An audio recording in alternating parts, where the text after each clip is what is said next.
Mike Kevil, welcome back to the main event. It's great to be here. I had so much fun the last time over in Chilliwack that I look forward to coming back this time.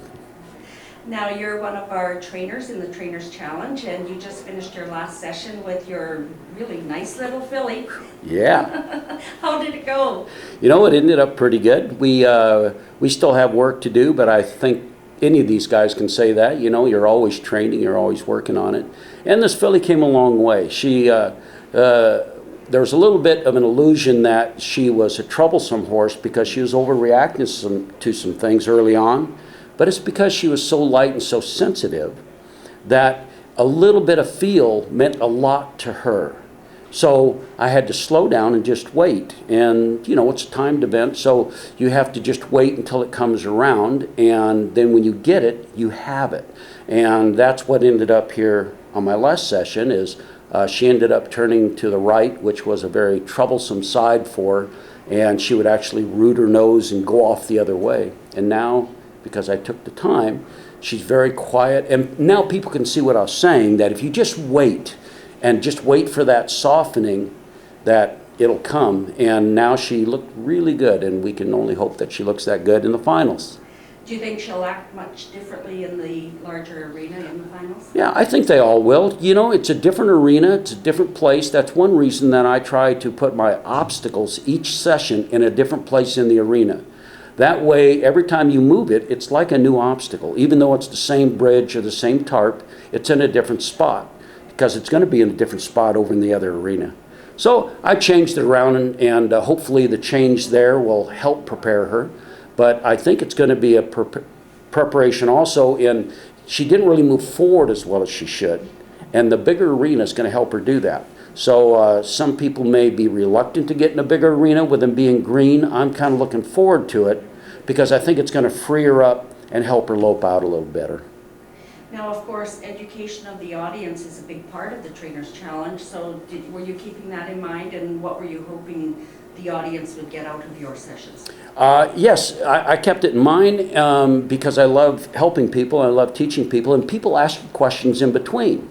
And so then that gives you an idea of what maybe you should address the next time. So maybe you've missed something. So when people ask me questions, I try to include it on the next session, keep everybody in there.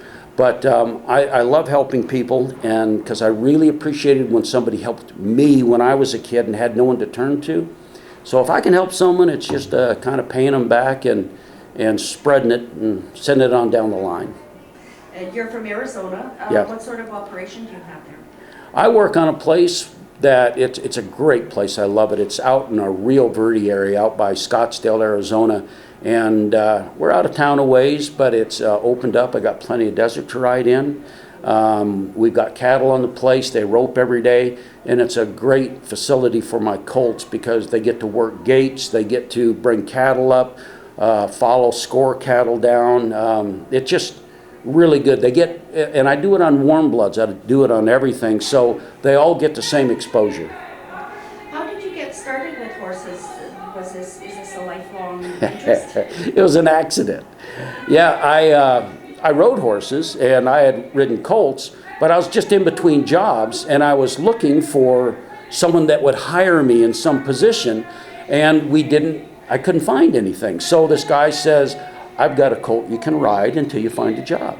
He was happy with that, so he told his neighbor. His neighbor was happy, so he gave me a second horse to ride. And all of a sudden I had 3 horses I was riding, and I had money to feed myself, money to pay for gas to put in my truck to go look for a job. And I thought, wouldn't this be fun if I could just ride horses all day? So I put an ad in the newspaper. I got a lot of calls. I lined up my day, and I drove all day, every day, with my saddle in the back of my truck, driving around everybody's place, riding colts, until I got established enough that I could work out of one single place.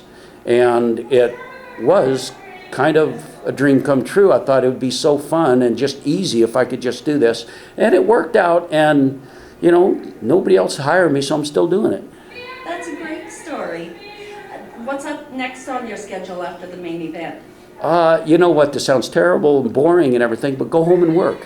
I like working. I like working at home, and I do just a few clinics and expos a year. And so this has got my quota for a while. I go home and enjoy riding my colts I have at home. I don't travel that much because I have a full-time training operation at home. Well, good luck to you in this afternoon's final. And we Thank hope you. you'll come back to the main event. I hope I get back. Thank you very much.